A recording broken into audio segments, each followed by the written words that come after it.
aujourd'hui, voilà, djihadisme, je vous en prie, madame, djihadisme par-ci, patati patata, oui, le Sénégal, non, la terre, non, attention, c'est un phénomène mondial. Certains vont même jusqu'à qualifier ce phénomène de troisième guerre mondiale. Le djihadisme, c'est la troisième guerre mondiale. Alors, à la une de l'As quotidien, on parle de lutte contre le terrorisme et l'As quotidien révèle que 2 djihadistes sont tombés à Dakar. On se souvient aussi de ce djihadiste qui a quitté la Mauritanie, qui a traversé de Dakar et qu'on a finalement interpellé vers Bissau. Alors aujourd'hui, on dit 2 djihadistes tombent à Dakar. Ah oui, ça veut dire 2 choses. Prudence, et ça veut aussi dire, ça veut dire 2 choses. Prudence et effectivement, nos forces de l'ordre sont en train de jouer un travail, nos forces de sécurité, un travail de sécurité en matière justement de prévention du terrorisme. C'est important. Là, il faut le leur rendre quand même. D'accord, mais 2 djihadistes tombent à Dakar. Il faudra donc renforcer la sécurité encore une fois de plus. Ah oui, avec les braquages. D'accord, d'accord. Ça, c'est le travail est à ça, c'est la moindre sécurité. Mais la haute sécurité, le djihadisme, on parle de 3e guerre mondiale. C'est ça. Daesh. En tout cas, là se révèle que 2 djihadistes tombent à Dakar. C'est important. Bravo, messieurs les forces de sécurité. Mais il y a trop de braquages à main armée aussi là. Voilà. Bon. Alors, le quotidien. Alors, le quotidien parle aussi de lutte contre le terrorisme. 2 djihadistes tombent à Dakar. C'est la même information. Mais une précision de taille du quotidien, le quotidien, c'est qu'il s'agit de 2 ressortissants du Mali. Impliqués dans l'attentat de Grand Bassam. On se souvient en Côte d'Ivoire. L'attentat de Grand Bassam, il y a d'abord eu l'attentat à Bamako, à l'hôtel, on ne va pas citer le nom. Il y a eu ensuite Grand Bassam. Mais les 2 ressortissants maliens en question qui ont été interpellés à Dakar sont impliqués dans l'attentat de Grand Bassam et c'est ce que révèle le quotidien ce matin. D'accord. Vox Pop passe à une. Vox Pop parle également de lutte contre le terrorisme et révèle 2 djihadistes maliens arrêtés à Dakar. Bon, l'un, Vox Pop va plus loin avec des noms. L'un, Ould Sidi Mohamed Sina, était en contact avec le planificateur des attentats d'Abidjan. Ouais. Grand Bassam, beaucoup de morts. Grand Bassam, en fait, c'est la localité où est originaire le chanteur Alpha Blondy. Grand Bassam. Voilà, c'est pour ça qu'on l'appelle l'enfant de Grand Bassam, Alpha Blondy. Alors, l'un, Ould Sidi Mohamed Sina, était en contact avec le planificateur des attentats d'Abidjan. Les présumés terroristes ont été interceptés à l'auberge Cœur d'Amel. Cœur d'Amel. Ici à Dakar. Et à la gare des Beaux Maraîchers. Il y a lieu d'avoir peur. Attention. Attention. Donc, c'est vrai que nos autorités sont aux aguets. Ceux qui ont la responsabilité de la sécurité publique, police, gendarmerie, armée de terre, armée de l'air, ciel, mer, tout. Vraiment, le commandement territorial, ils sont aux aguets. C'est bien, mais important. Il faudra renforcer encore une fois. Mais la sécurité des citoyens là, avec des braquages et autres là, ça c'est aussi une responsabilité de l'État et il faut aussi l'assurer, c'est important. En tout cas, hier, le ministre de l'Intérieur, Abdoulaye Daouda Diallo, l'a dit, lors d'une rencontre, il a dit qu'ils feront tout pour en tout cas dissuader ces malfaiteurs. Et absolument, et c'est important, monsieur le ministre de l'Intérieur, puisque vous l'avez dit, c'est que vous le comprenez comme nous, parce que vous étant citoyen d'abord, et ensuite responsable de notre sécurité, donc vous le savez, alhamdoulilah. Il a la lourde la lourde charge. Alors, on retient aussi à la une de Vox Pop une information qui est passée inaperçue.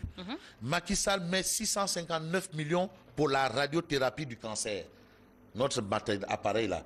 Macky Sall a mis 659 milliards. Alors, comment ça s'est passé? Il a été question d'un décret d'avance pour contourner le blocage de la BADEA. Donc il y avait un blocage, mais Macky Sall a sorti un décret d'avance.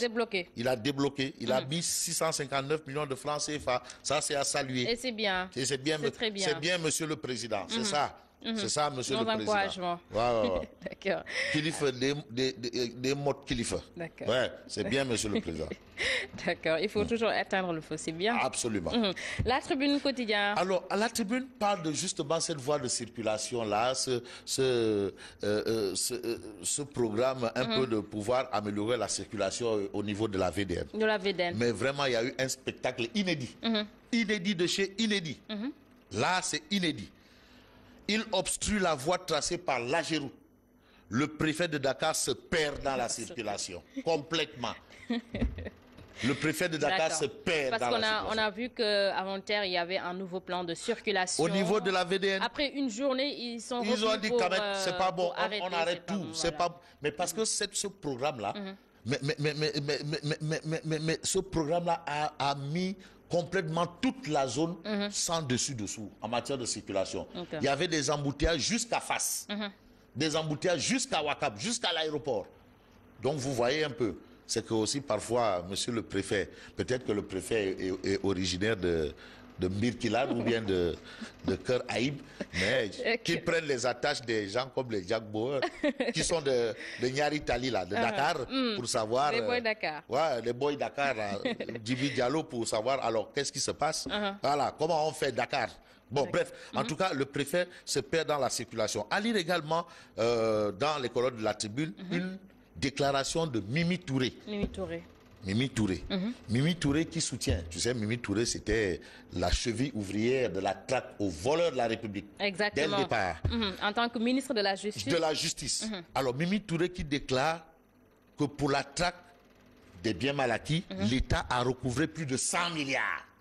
D'accord. 100 milliards. 100 milliards. Mais tu sais, quand l'État recouvre 100 milliards, là, ça doit rentrer dans les caisses de l'État. Dans les caisses de l'État. Mais où est la traçabilité? Il faut une traçabilité, madame. Exactement. Exactement. Parce qu'il y a des gens qui ont transigé quand même. Ah oui, mais il faut une traçabilité. Exactement. 100 milliards.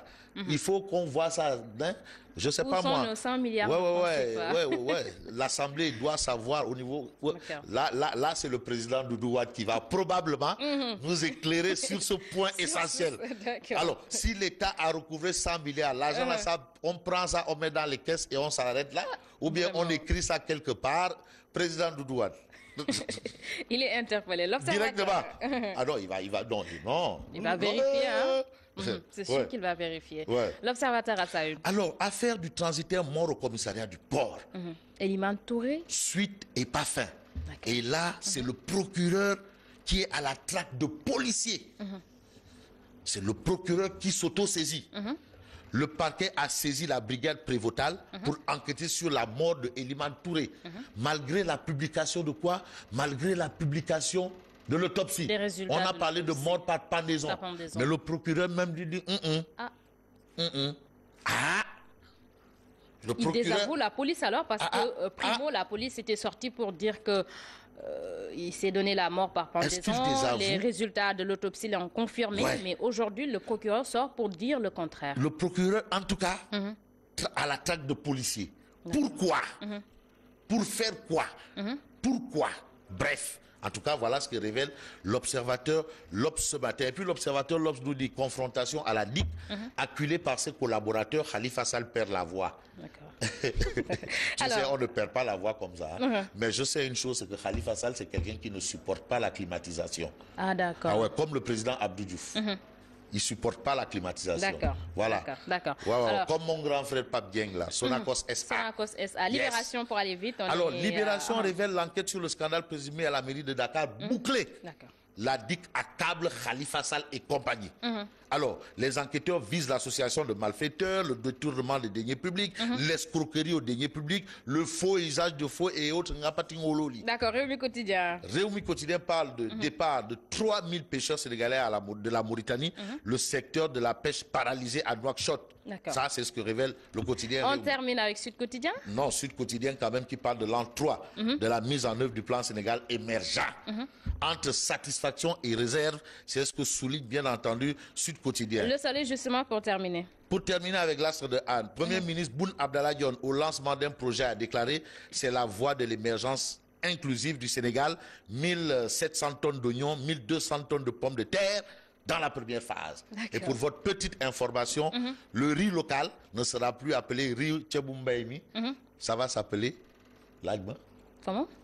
Mosdoli. Ah d'accord, Mosdoli, ça veut dire que c'est très bon. Alors merci également à Malik Diakhaté pour cette belle vue de Dakar, hein. C'est très beau. On est avec Lamine, on termine avec Tribune Sport, très vite Nguema. Alors, Tribune Sport, c'est Malik Nyang qui déclare, avec Gouigui, un chaos est inévitable. Tout ce qu'il dit là, on attend le jour J. S'il y aura un cadeau ou pas, il y a le Alors, Malik, excuse-moi, c'est Malik Gadiaga. J'ai l'habitude de dire Malik Diakhaté et c'est Malik Gadiaga. Merci pour cette belle vue de Dakar. Et moi, je reviens tout de suite, c'est pour le journal.